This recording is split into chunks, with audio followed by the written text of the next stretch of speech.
Thank you, Wayne. Good morning, and welcome to Sunday service at the First Unitarian Universalist Society of Burlington, Vermont, which we acknowledge is sited on the traditional and unceded homeland of the Western Abenaki people. I am Judy Brook, a member of the Worship Associate Team.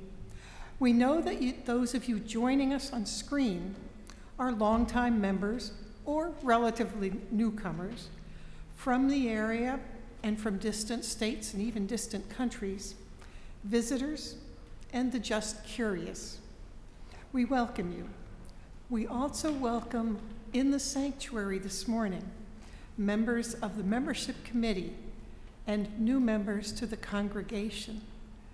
It's amazing to have faces staring back at me. We are an inclusive congregation, welcoming all people of whatever age, class, ethnicity, gender, ability, or sexual orientation into our beloved community. No matter who you are, or where you come from, or what you believe, you are welcome here. And we hope you bring your gifts to share to help build connection in this time of disconnection. We're a very active congregation. Please visit our website at uusociety.org to discover activities, circles, discussions, and classes for adults and children, or watch the screen at the end of the service for a list of events. If you are watching this on Sunday, please join us at 11 a.m. outdoors at the Meeting House for outdoor coffee hour and our delayed from last week, but live now, Fall Festival for all ages. Or join us for coffee hour via Zoom, and you can find the link for that Zoom on our website under events. Grateful thanks to all who made this service possible, in front of cameras and behind the scenes. Special thanks to Susan Raimy for flowers, Claire Graham-Smith for the quilted banner Emergence, James Stewart, Director of Music, musicians Wayne Schneider and Lea Morris, and our amazing tech team, Woody Fulton, David McFeeters, and Memphis Everest. Okay, I'm going to say good morning again so I can hear you say it back. Good morning. Good morning. This is the thrill of this has not worn off yet. Thank you for being some more small numbers of people that are joining us in the sanctuary. And thanks to all of you for being here at a distance as well. Let us light our chalice. Worship is a collaborative effort. It takes several people to make any worship service happen. Judy is going in search of some fire, but let's say the words together anyway. We will light this chalice flame to remind ourselves of the light of truth, the warmth of community, and the fire of commitment.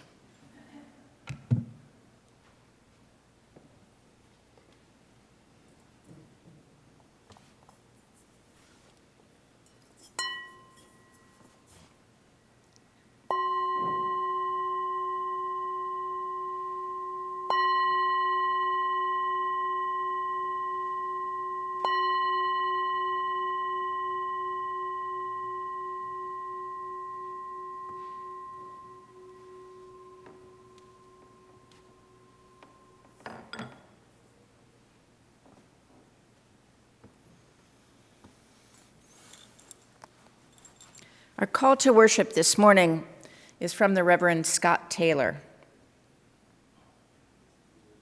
He writes, "We gather as a house of stories, as a shelter shot through with memories that speak, that long for us to listen, without which we easily lose our way.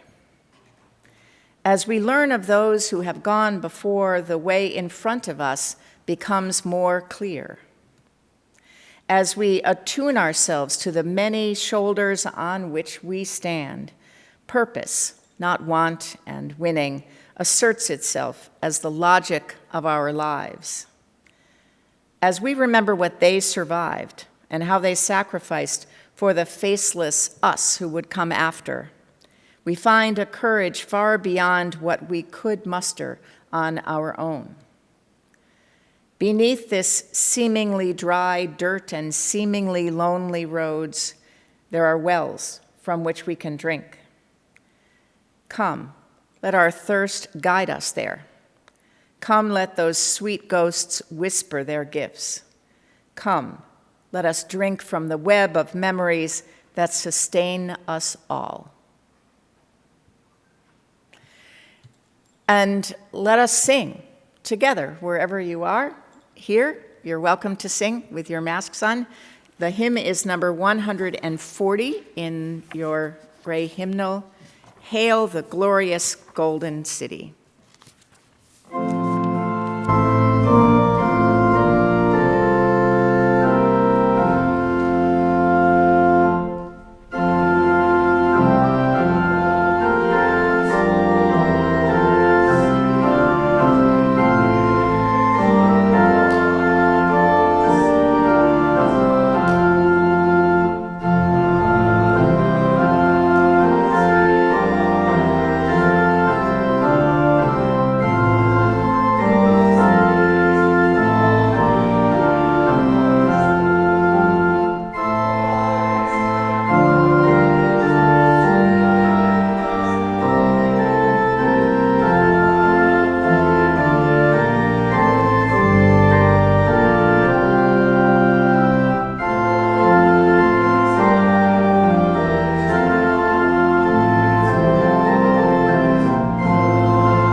And now we have a story.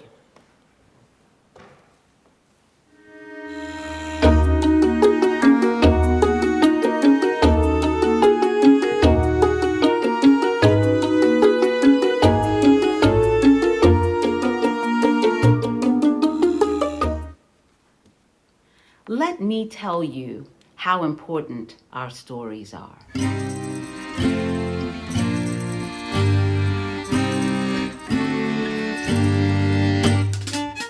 Once there was a rabbi who, whenever he sensed that his community was in danger, would go into the forest in a very specific spot. He'd light a fire, offer up certain fragrant incense, and pray a specific prayer.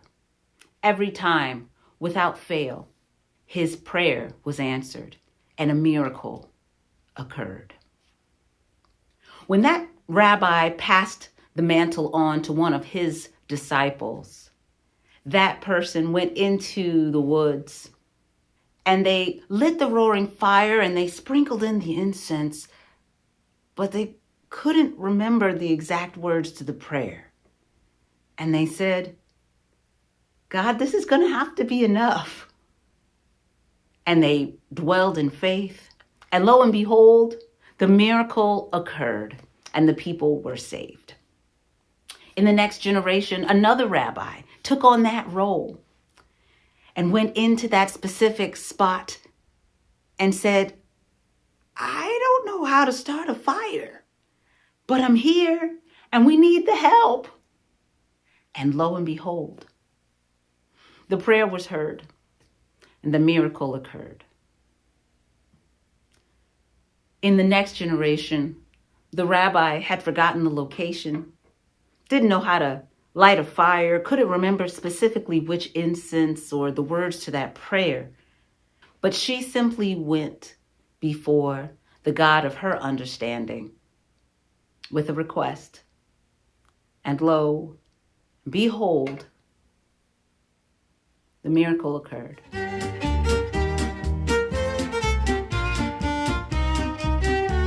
This story illustrates the gifts in holding our history and continuing to show up to the traditions that have supported us and supported our people throughout time, but showing up as we are, as this moment in history. Doesn't matter who you are. It doesn't matter what you do. It doesn't matter what you need or what you're going through. Don't you hold it all in, 'cause everybody ought to see. Don't let your truth be drowned out. Yours is a voice we need. We need to hear you. We need to know you. Show us your dance, 'cause everyone ought to see. Sing out your song now. Tell us your story. Live in your own way. Be a part of our history.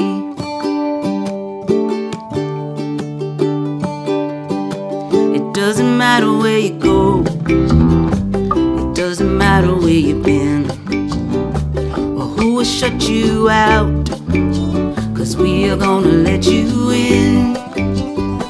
It doesn't matter what you know. You are fruit from our family tree. Shout your truth to the rafters. Yours is a voice we need. We need to hear you. We need to know you. Show us your dance. Everyone ought to see. Sing out your song now. Tell us your story. Live in your own way. Be a part of our history. We need to hear you. We need to know you. Show us your dance. Everyone ought to see. Sing out your song now. Tell us your story. Live in your own way. Be a part of our history. In the making.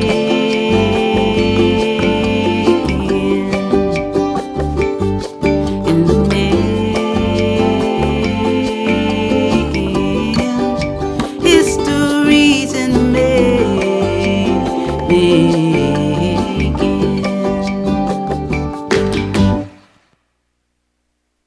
As we let these words and music settle into our beings, let us deepen together into a time of meditation We'll begin our meditation by sharing the joys and sorrows of our community, and then we'll hold a brief time of silence. Let's take a deep breath together, breathing in the breath of life, breathing out the breath of peace, and come into a place of holy listening. Let us hear these words of joy and sorrow for this day, Sunday, November 7th, 2021. Sadness that killing frosts have brought an end to the delights from flower and vegetable gardens.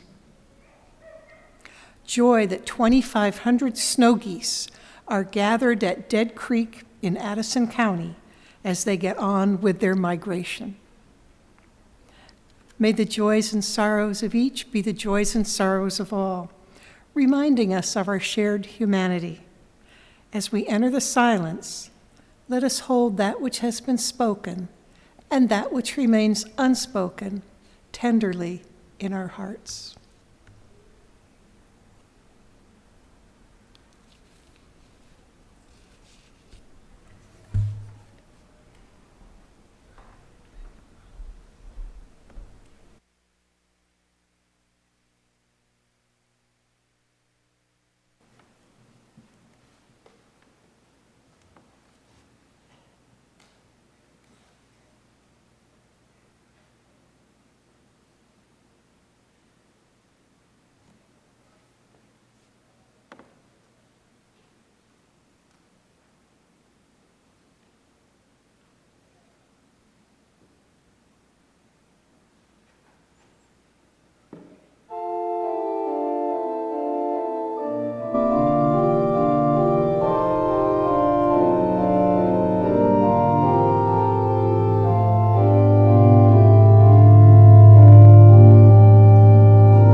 Our theme for the month of November is Holding History. For me, it's been a historic 4 days. At Wednesday evening Vespers, we were invited to complete the phrase, "I am from." Great, I thought. I have some ancestors I'm really proud to be from. I wrote, "I am from Sarah and Roger Conant, who came over on the second boat, found life in Plymouth too constricting, so headed north along the Massachusetts coast in the wilderness and founded Salem and Peabody. Their story is my history." On Thursday, I found a reading that I thought would be appropriate for today's service. Let Us Be a People of Not Forgetting by Karen Johnston. As we gather this morning, let us be a people of not forgetting. Let us practice holding collective memories that might otherwise slip into that enormous void that sucks at and corrodes any future we hold dear. Let us practice honoring truth-telling, up from the past that must fully must come fully into the now, lest we falter and fail, lest the whole remain in pieces. Let not our need for comfort or simplicity, for easy forgiveness or false pardon, smother the heartbreak that still needs healing. Let us practice resilience with reckoning. Let us marry memory and promise. Let us dance in the tension we find there. Let us rest in the integrity we cultivate there. Let us be partners with the possibility that emerges there. It is good we gather. Reverend Patricia asked me to think about what that reading said to me and to share that with you. I let it percolate. Then on Thursday, I found in my inbox the weekly newsletter from Shelburne Farms, where I worked for 13 years. There's a picture by Frederick Boyd Sulapas Dominguez in the newsletter that hit me hard. There in the background were the new cities, and moving to the forefront, highways, monoculture agriculture, more land being cleared, and the crops, forests, waters, and indigenous people being bulldozed right out of the picture. Was this the Conant story too? Was this my story, my history too? Friday, I started to do some research. After Columbus in 1492, Europeans continued to visit this continent, bringing their diseases to the local people who had no immunity. The 3 years before the Mayflower came are known as the Great Dying, when indigenous peoples throughout the Americas suffered 90% mortality. 90% mortality, the greatest mortality the world has ever seen. And it turns out Massachusetts in 1620 wasn't a wilderness by any means. Here's a map showing the settled towns of the first peoples. And in Massachusetts, today's Massachusetts, those towns dotted all along the coast and followed the rivers inland. And in those towns, 90% of the people had died. Too many to bury. Bodies were left where they fell. The survivors were traumatized. The religion of the colonists saw everything as omens and messages from God or Satan. Here's what King James I wrote around 1630.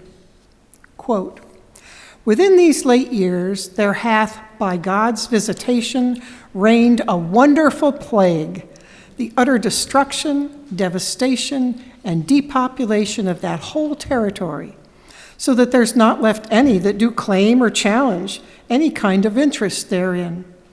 We, in our judgment, are persuaded and satisfied that the appointed time is come by which Almighty God, in his great goodness and bounty towards us and our people, hath thought fit and determined that those large and goodly territories, deserted as it were by their natural inhabitants, should be possessed and enjoyed by such of our subjects."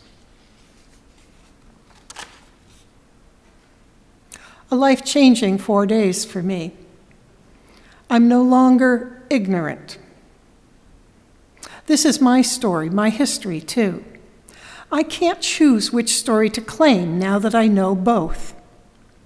So now I write, I am from Sarah and Roger Conant, who came over on the second boat, found life in Plymouth too constricting, so headed north along the Massachusetts coast and founded Salem and Peabody.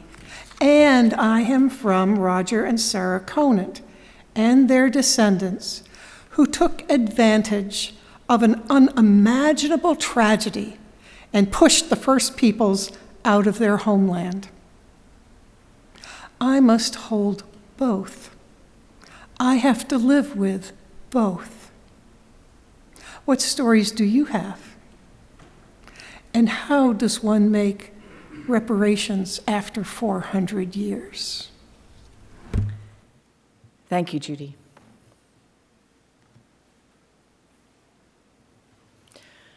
You all know that every week in the middle of our worship service together, we take up an offering. We do that to remember that this congregation depends on us, our faith in it, as it has depended on our ancestors in the past and those who will come after us. And also, we take up an offering in order to give half of it away to the organizations locally that are doing the work in this community that is important, essential, and that our principles and values tell us must be done. This month, this Holding History Month of November, the beneficiary of our shared offering for the whole month will be the Howard Center Street Outreach Program.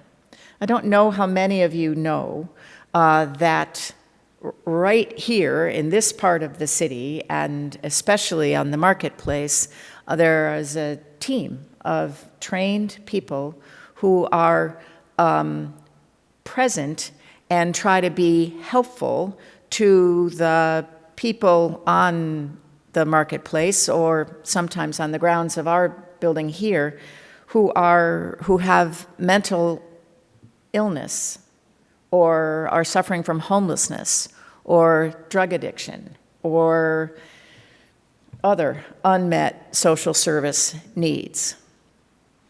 These are people who are part of this community too. And lots of us would like to be helpful and frequently don't know how to do it.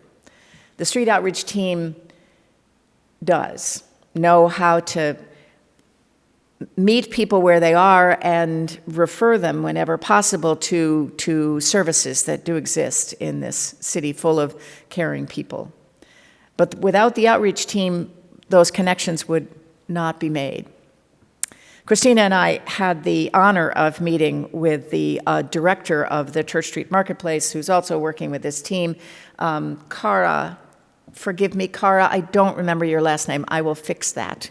But I asked Cara, we were talking about the outreach team, and I said, might it be possible for this congregation, because I'm new here and I'm just learning this stuff, might it be possible for this congregation to help support this essential work of the street outreach team? And she said, absolutely, absolutely. So we're starting this today. You will be hearing more about it this month. We're supporting people who are doing good work with our gifts, but we're also strengthening the connection that is important to have between the First Unitarian Universalist Society at the top of the marketplace and the people of our city. Your gifts today and every Sunday will make all the difference. And we are grateful. We are all grateful. Would you say together with me the words that we say every week to dedicate this offering? With gratitude, we dedicate these gifts in the service of our mission to inspire spiritual growth, care for each other and our community, seek truth, and act for justice. Thank you.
This Thursday, this week, is Veterans Day, the day every November 11th to remember those who have served in the military in our country.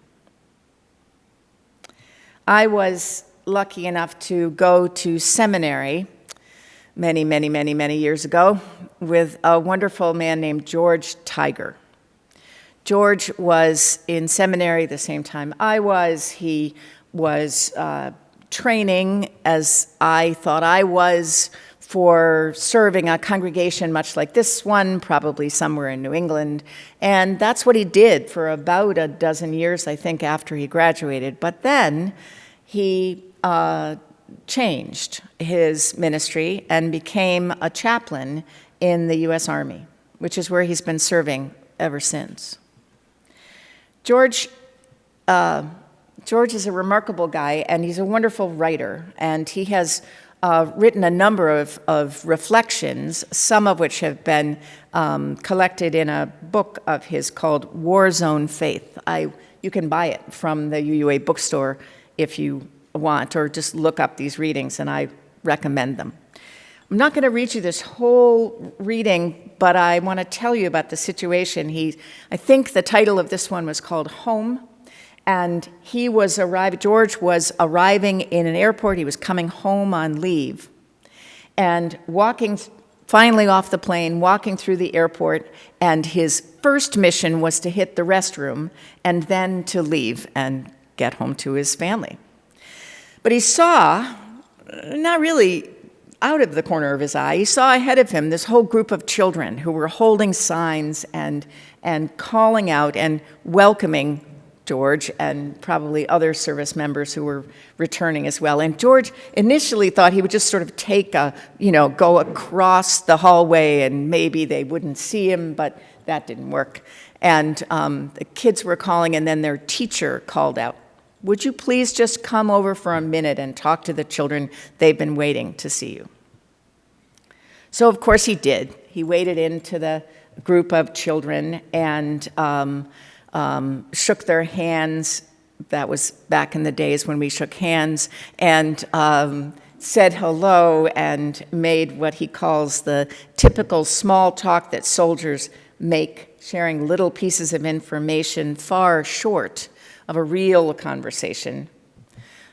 Not talking about the real sacrifices, he says, the sorrow and the fear and the loneliness, the questions which will remain forever unanswered. These are not things we share in airports, he writes. But he looked at their faces as they moved in, as they asked their questions, and something strange, unusual happened to George.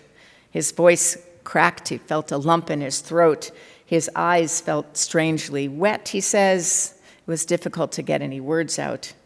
And so he blurted out, "Well, thanks, guys, I really gotta go," which was, he said, the only thing he could manage as he turned and walked away. Here's what he wrote as he reflected on that moment that was a surprise to him. He says, "There's nothing special about me. I am just a guy lucky enough to wear a uniform and do a job I love. Looking in those kids' eyes, I recognize a very simple truth. What we do matters. Whatever historians may write or pundits pontificate, what we do matters because we stand for more than any single mission or geopolitical strategy or political goal. Honor, devotion, loyalty, friendship, and yes, sacrifice have meaning and value. I think it was these values which we have all in some ways dedicated our lives to that I saw in those kids' eyes and that nearly brought me to tears."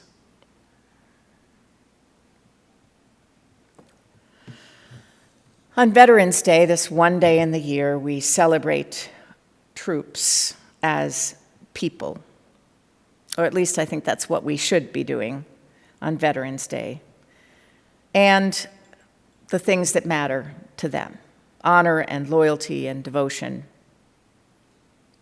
And it is a day for all of us to honor their commitment to the ideals of this country, ideals that we hope line up with our own values, which, as George says, we have all in some ways dedicated our lives to. Loyalty, honor, devotion, friendship, maybe compassion and mercy, freedom, equality, democracy. Everyone's voice counts. That's what our country says. Every person matters. Values to dedicate our lives to because they matter. But where do they come from? This has been my preoccupation this week. And I want to assert that all values, all of them, have some roots in a religious or a spiritual idea. To some extent, of course, religious and spiritual ideas come from the values of people. It's kind of a chicken and an egg thing, but my point is that values are not just personal. They're not just something that I make up and say, this is what I believe. Values are bigger than us. They're bigger than just our kind of people. And they do have theological roots. Maybe rather than theology, which of course means the study of God, it would be better to talk about theological anthropology, as one of my seminary professors said. So the study of God and the study of people, the relationship between whatever we understand to be ultimate and humanity. Theological anthropology gives us some most important truths. Here are a few examples. God is love. We have all heard this. I will admit to you publicly today that I have never been sure that I understand what it means. But I get that it's about the fact that there's love and it matters, that we're loved, that we're deserving of love, and maybe that we're meant to love each other. God is love. Here's another one. The moral universe bends toward justice. You've heard variations on that too. The arc of the moral universe is long, but it bends toward justice. It is true that Martin Luther King Jr. formulated that phrase that we've all heard. It's also, I want you to know, the original idea was actually from Theodore Parker, who was a Unitarian minister in the 19th century during the time of slavery and abolition. Here's another one, just one more. Life is the greatest gift.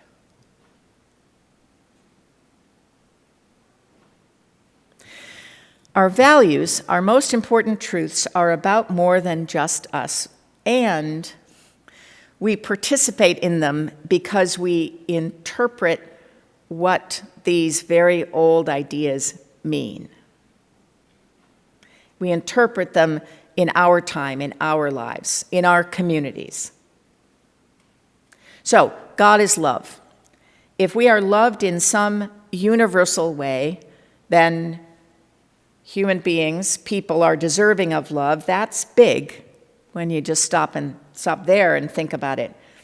And if we interpret it just a bit farther and say that we are meant to love each other, that's the greatest good, that's the thing that we are meant to do, that's even bigger. And that value actually tells us how we should be in the world. If the most important thing we thought about was loving other people, and we thought about it all the time, it would change the way we are, I think. It would change the way I am, if I'm honest. The moral universe bends toward justice. If we want to be part of that bending because that's where the universe is going, then we don't get to skip over questions of what is right or wrong when we decide what kind of work we will do or how we might participate in our communities. How do we bend in the right way? If life is the greatest gift, And if we interpret that to mean we need to protect our own lives and those of the people that we love, that gives us one set of priorities. If life is the greatest gift, if that means that we must protect other people's lives, even people we don't know, then that actually points us towards some different priorities. Our values change our priorities when we take them seriously. And our priorities can change our values.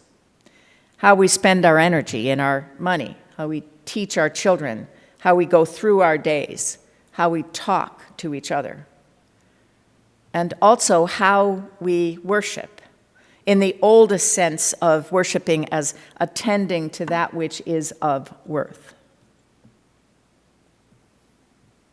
I want to take just a minute to address the thorny question of politics in church and whether they belong. It is not a good idea. In fact, it would be illegal for me or anyone speaking from this pulpit to use it to advocate for the election of a particular candidate or against the election of a particular candidate. And it's probably inappropriate almost always to use this pulpit to debate particular policies or legislation. In worship, it's good to stay out of the potholes of political controversy, not least of all because we do want to be really welcoming to all. By the same token, if our religious values, our most important truths, teach us it's not okay if some people have everything they need and more to be comfortable, to succeed, to be safe in life, while other people have far less than they need to be safe or comfortable or to succeed, then we must talk about it, even in worship, because we must act to restore or create or repair equity as we can. We don't get to just not notice. We could, of course, hang out with people who already think like we do and keep the doors closed in order not to upset the neighbors and to not have to hear what they have to say. But how can I know what I mean if no one else can hear me?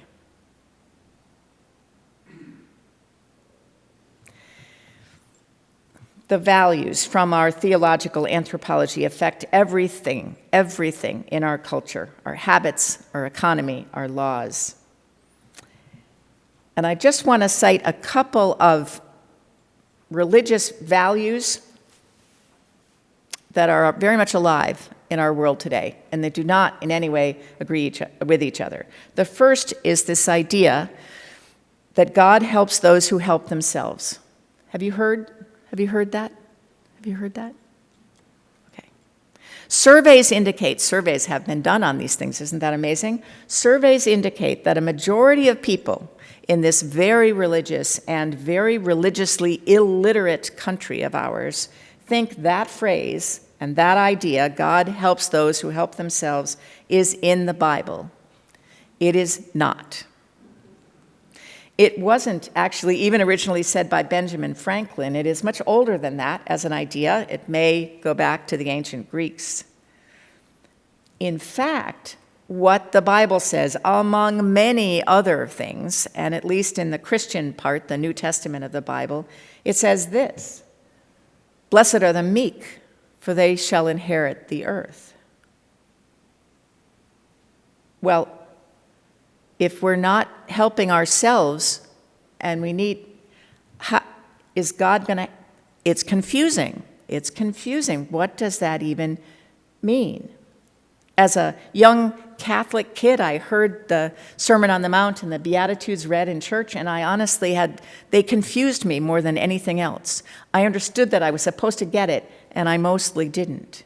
But I'm thinking about it now. If we're meek, does that mean that we can't make decisions for ourselves and we need God's help? Or, well, then it goes on and says, the text does, Jesus says, "Blessed are the peacemakers, for they are children of God."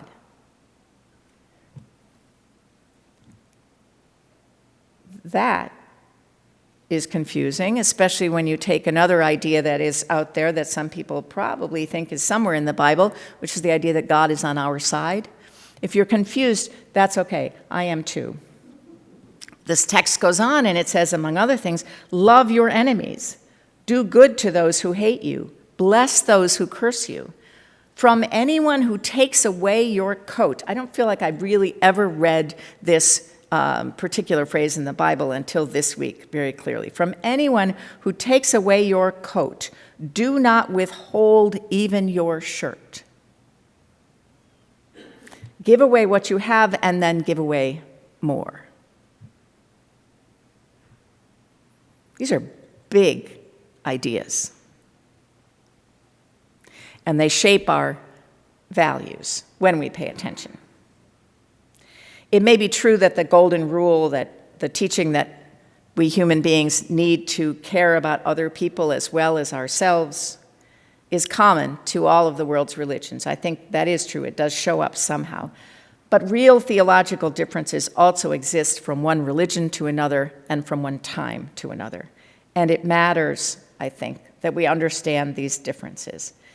Because it matters that I know not just what are my opinions and what facts I can cite to prove those opinions. It matters what my faith and my values and my beliefs are grounded in. And maybe how that differs from others or how it differs from my own ancestors. I love the story that Lea Morris tells, the story of the fire in the woods and the ritual and the forgetting. It's a beautiful story, and it actually bothers me a little bit, too, because I think if we've forgotten the words to the prayer, we don't really know the ritual, we just have a sense that there is a tradition and we're a part of it, and that's enough, I think that makes it harder to understand what that tradition is, what that tradition tells us about our values, our most important truths. And we need to know that, and we need to say them aloud to and with each other. We need to understand that they can change. If we're not clear what our theology is, our theological anthropology, I'm not sure that we can be clear about how and where our values are rooted. And the danger is that we, like so many other people in these days of religious illiteracy, what I mean by that is people who live by the Bible don't actually know what's in it, and we don't know what's in it either. Lots of people think that Noah was one of the disciples and other things. If we don't know enough about what's actually in the theology that we've come from, then we can't be clear about where our values come from, how they're rooted, and then the danger is that we're going to throw around religious ideas without really knowing if we've got it right, or where it came from, or what our ancestors actually meant when they taught it, and how they changed and how their values changed too because of how life happened to them. We like to think of our values as immutable, unchanging. And perhaps at their roots they stay the same. But because we human beings interpret them, they change in practice. And we spend our lives understanding what is most important. I am so grateful to you, Judy, for the reliving with us the 4 days exploration that you had this week. There are so many things about our own country's history that are hard to hold. That statement from King James of England about the idea that the plague that wiped out 90% of the indigenous people was a gift from God. I know that now. I've read it a number of times, and it's still nauseating. It's nauseating to think about in early 1600s times, but to think about the effect that has had since then in the way this country has grown and been shaped, and its laws have been put together, and treaties with indigenous people not honored, and slavery and everything that comes from that. That's not just ancient history, it is our history too. And it's very, very hard to hold. And I think that our values, as they evolve, as we shape them because of our lives, and especially as we shape them in community, help us. I don't know really what to say about the Pilgrims and the Puritans, why they thought the way they did about the idea that they were supposed to be here and the native peoples were supposed to be gone. But I think I have some more idea if I know what my values are. And my values include honesty and learning the truth and not turning away, as well as love and compassion and inclusion.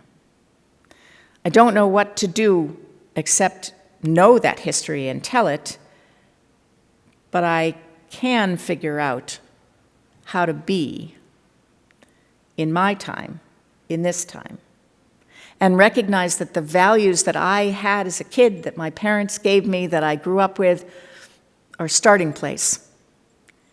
And they're not enough for right now. We need each other. We need each other to have values and act on them in ways that our time calls us to do. Hard work, holding history. We can do it together. The closing hymn, which we're going to sing in a minute, is one of my favorites, For All the Saints. A good early November All Saints Day hymn, but I like to think of real people that I know and that I know about when I sing this hymn. So I'm going to invite you to do that. For all the saints that you have known, that have helped you learn and grow, that have helped the world change, that have helped our values develop. They and we are still here.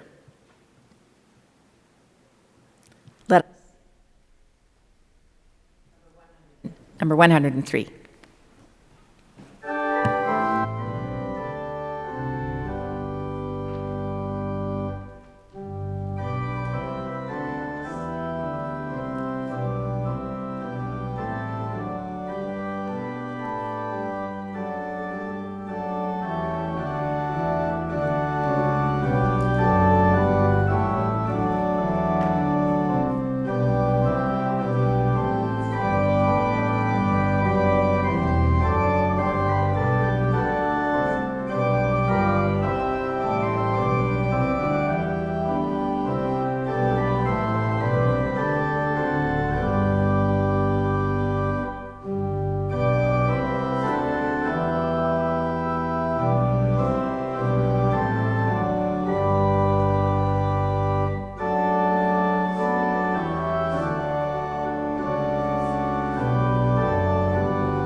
You can sit down if you like.